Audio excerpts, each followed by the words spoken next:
చేసినాను, ఆఖరికి ఏదైతుందో నేను చేస్తాను అంటాడు. ఆ ఫౌండేషన్ స్టోన్ కూడా రాడు. ఆ ఫౌండేషన్ స్టోన్ కు రైల్వే మినిస్టర్ను నితిన్ గడ్కరీని తీసుకొచ్చి వాళ్ళని బతిలాడి మా కరీంనగర్కి ఏదైతుందో 50 కోట్లు ఇవ్వండి, 100 కోట్లు ఇవ్వండి అని అడగడు. మీకు ఇంకో విషయం చెప్తాను. ఒక బ్యూటిఫుల్ స్కీమ్ ఉంది సెంట్రల్ గవర్నమెంట్లో, ప్రసాద్ స్కీమ్ అని. అది టూరిజం మినిస్ట్రీ కింద వస్తుంది. టూరిజం మినిస్టర్ ఎవరు? కిషన్ రెడ్డి గారు.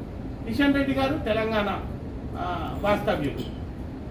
బండి సంజయ్ గారు ఆకాశం అంతా ఎత్తుకెదిగిన లీడర్, ఆయన అనుకునేది. సో అలాంటప్పుడు ఈ ప్రసాద్ స్కీము ఆలయాల పునరుద్ధరణ కోసం పెట్టిండ్రు. 3-4 కోట్ల బడ్జెట్ ఉంది దానికి. పోయి ఒక 100 కోట్లు 50 కోట్లు కొండగట్టు అంజన్న స్వామి టెంపుల్కో, వేములవాడ రాజన్న స్వామి టెంపుల్కో, వీరభద్ర స్వామి టెంపుల్కో, మత్స్యగిరీంద్ర స్వామి టెంపుల్కో నువ్వు రోజు టెంపుల్ విషయమే మాట్లాడతావు. నువ్వు రోజు నీకు దేవుడు టెంపుల్స్ కారణంగానే ఒకసారన్నా గెలిచినావు. మరి కనీసం అవుతుందో ఒక 100 కోట్లు లాక్కొని రావచ్చు కదా కిషన్ రెడ్డి దగ్గర. నువ్వు నాకు ఎందుకు ఇవ్వని బల్ల గుద్ది లాక్క రావచ్చు కదా. ఇక సస్తాడా? ఒక్క నయా పైసా పెడితే పోనీ రాష్ట్రంలో ఎవరికి రాలేదు, ఈయనకు రాలేదు అనుకుంటే అట్లేం లేదు.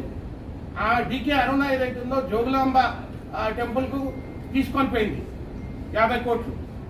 రామప్పకు వరంగల్ వాళ్ళు తీసుకొని పోయింది, భద్రాద్రికి అక్కడ వాళ్ళు తీసుకొని పోయింది. మరి ఒక్క నయా పైసా నన్నది ఇచ్చిందా? ప్రసాద్ స్కీమ్ కింద నన్నది ఇవ్వచ్చు కదా. ఆలయాలు వీళ్ళంతా మన దేవుళ్ళు కాదా? ఇవన్నీ మన ఆలయాలు కాదా?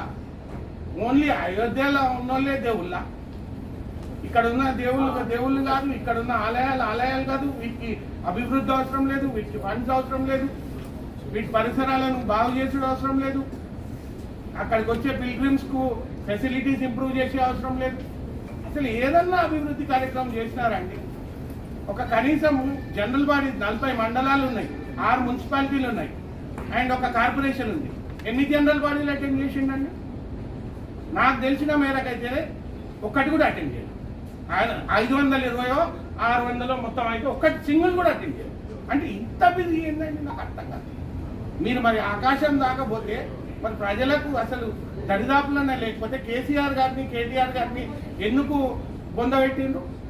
కేసీఆర్ గారిని కేటీఆర్ గారిని బొందబెట్టడానికి కారణం హ్యూమన్ టచ్ వెళ్ళిపోయింది. మీరు పోయి ప్యాలెస్లో కూర్చొని మీరు ఒక్క మనిషిని కలవదు, మీరు ఒక్కరికి అపాయింట్మెంట్ ఇయ్యరు. వాళ్ళందరినీ అన్టచబుల్స్. వాళ్ళని టచ్ చేస్తేనే ఏదైతుందో మాకు పాపం కలుగుతుంది అన్న సెన్స్లో మేము ప్యాలెస్లో ఉంటామని తయారైంది. నువ్వు చేసిందేంటి మరి? నువ్వు చేసిందేంటి? ఒక్క జనరల్ బాడీకి పోవా? ఆ జనరల్ బాడీకి పోయి ఆడ సాధక బాధకాలు ఏంది? మండలంలో ఏం సాధక బాధకాలు ఉన్నాయి?